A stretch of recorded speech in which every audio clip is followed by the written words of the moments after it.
to support the platform just in case anything like this happens again, you can do it by way of PayPal, Patreon, Cash App, and also by the Anchor. And you can also further support the platform by way of going to the Teespring store or the shoe store that is located in the comment section below.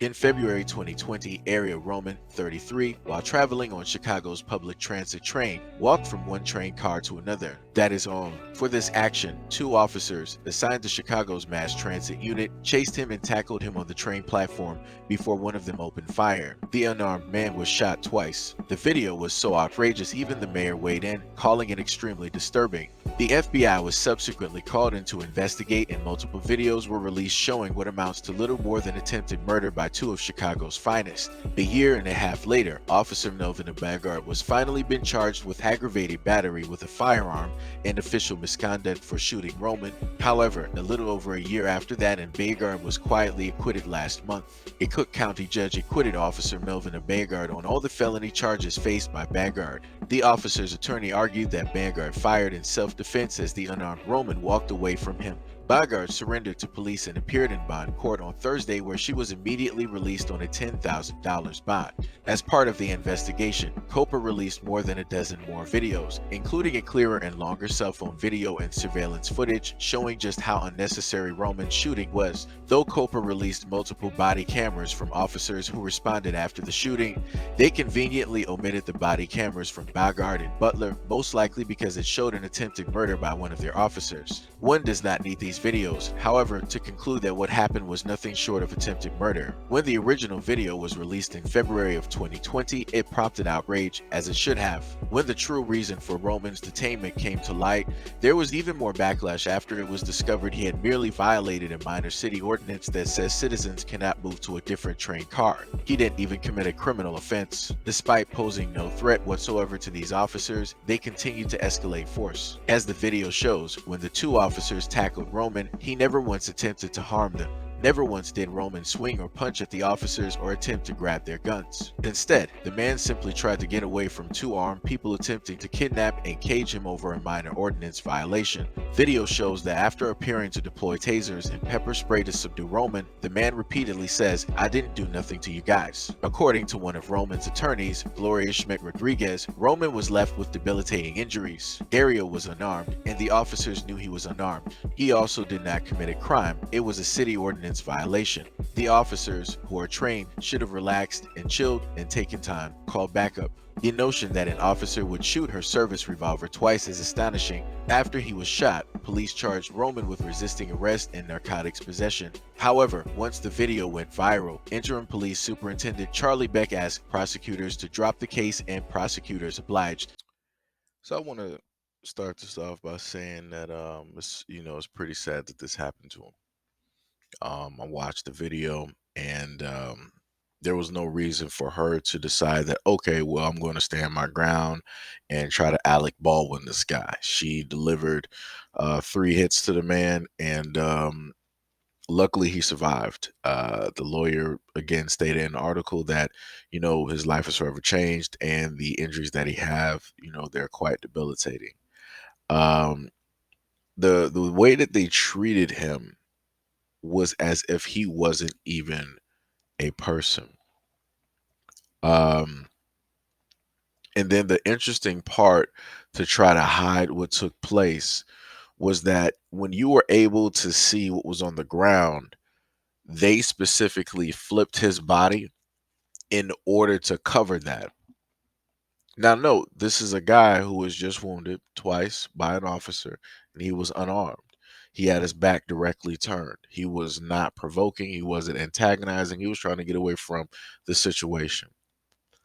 And in order to hide the crime, in order for other people not to, be in shock and awe and basically stop and stare, they flipped his body in order to cover the spill that was present on the floor. And then, some moments after, you see the police come in. And I mean the police. I'm talking about deep. It was probably over 30, maybe like 30 some officers that were, appearing on and off, the screen during the time. You had cops on bikes, cops that at the station, cops coming from the precinct, all this stuff. It's almost like they called like the whole city. And they were coming in there with all types of weapons. And I'm like, what is this? I'm like, what do you really think that this is? I'm like, why are you even bringing this directly out? Like you just like as if you just got off of the range and you're like, oh, it's time to sit up there and go hunting and just rolling in there. And there was no need for it. No need for it because they weren't harmed.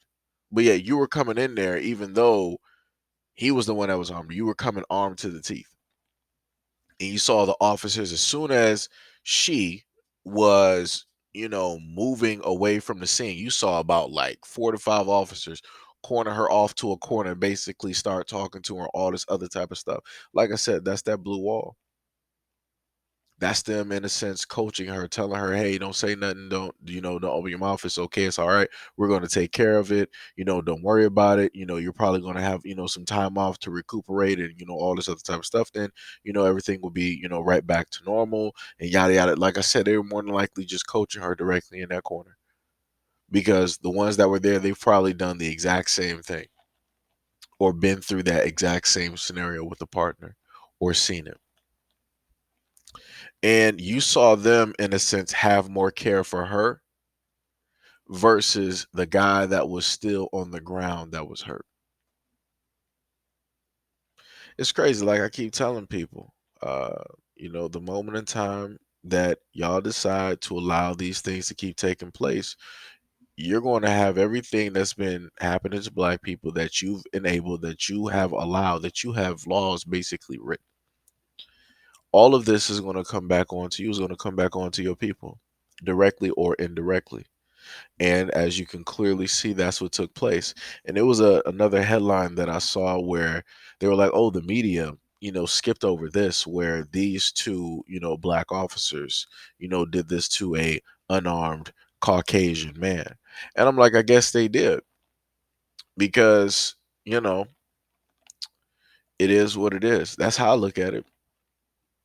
There's tons of incidences that go on with black people that don't really get any type of attention. The only reason that they have really started getting attention and looked at now and the spotlight shined directly on them and scrutinized is due to the fact of social media. Without social media being what it is to this date, a lot of the things that have taken place with police would have never have taken place. A lot of the trials would have never have taken place. A lot of the officers being fired or removed would have never taken place. Officers being jailed never took place. Officers being stripped of their badge and not being able to be a law enforcement anywhere in America never would have taken place. So, like I said before, all of this is karma. Some people might say like, "Oh, you're a hypocrite, you're this, you're that." It is what it is. I've told y'all this for about over 4 years, and y'all refuse to listen. Y'all want to say stuff ain't about color, and then y'all want to say stuff is about color, then y'all want to point out this and then neglect this and then unneglect something to bring up a point about this to try to make a stance, and then it just devolves into some other type of BS. Like I said, y'all don't really care. You're just trying to escape the accountability of what is going to take place, and you can't. There's no way that you can. Even if you decide that you want to cause something to take place in order for everybody to be in the same basket that you're in, everybody's still going to get treated differently from you because everything that you have done weighs oh so much more than everybody else. All the wars that you have raised, all of the land that you have stolen, all of the power you have stripped and taken, all of the knowledge you've taken and stripped away from people, people's language and people's tongues, people's tribal beliefs, spiritual beliefs. Everything that you have done is going to culminate into that one final thing, and it's going to be on you. This is not even the tip of the iceberg. This is just the air around the iceberg. But like I said, karma is a thing. And due to the fact that you guys are pagans, y'all don't believe in nothing, you don't even really feel that karma even exists. Some of your elites do, but you don't. And that's going to be your downfall. So good luck.